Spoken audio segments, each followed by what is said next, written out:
Well, folks, the Iowa caucuses were, of course, on Monday. They are now squarely in the rearview mirror. Donald Trump won. And Nikki Haley, for some reason, even though she didn't win, even though she didn't come in second, declared victory in a move that left a lot of people on both the left and the right scratching their heads wondering, what the hell are you talking about? You underperformed. I mean, listen, after the Iowa caucuses, of course, Vikk Ram Swami dropped out. Then on Tuesday, ASA Hutchinson dropped out. But still, even with people ending their campaigns, Nikki Haley was the biggest loser on Monday. And she still came out afterward and said this: at one point in this campaign, there were 14 of us running. I was at 2% in the polls. But tonight, Iowa did what Iowa always does so well. The pundits will analyze the results from every angle. We get that. But when you look at how we're doing in New Hampshire and South Carolina and beyond, I can safely say tonight, Iowa made this Republican primary a two-person race. Listen, Nikki, if this is a two-person race, you're not in it. You came in third. So if we're only taking the top two, that's not you. Ron DeSantis overperformed the polls, okay? So you're talking about polls for South Carolina and New Hampshire. All right. Well, if we already saw from the results in Iowa that the polling was off, why should we assume that the polling's not also off in New Hampshire and South Carolina, right?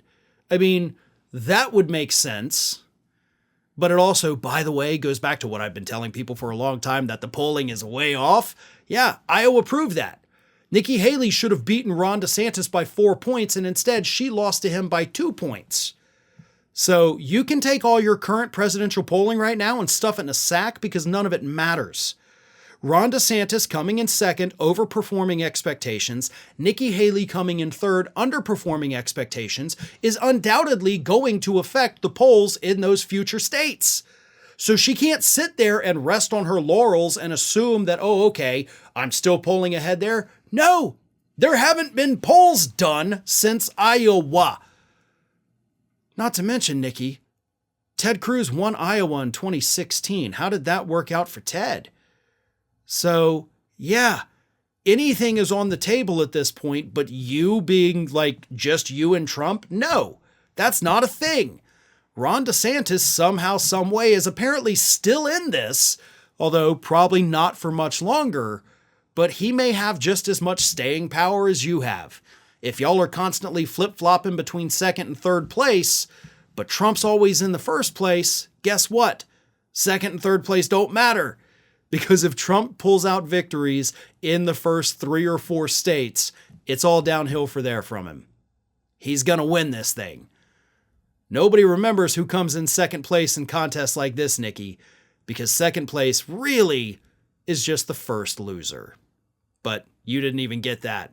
You were third place in Iowa, so stop patting yourself on the back because you really did a lot worse than everybody thought you would. Ring of Fire is just a few subscribers short of hitting that 1 million subscriber milestone. So if you're not already subscribed, please go ahead and do so and stay up to date with all of the latest from Ring of Fire.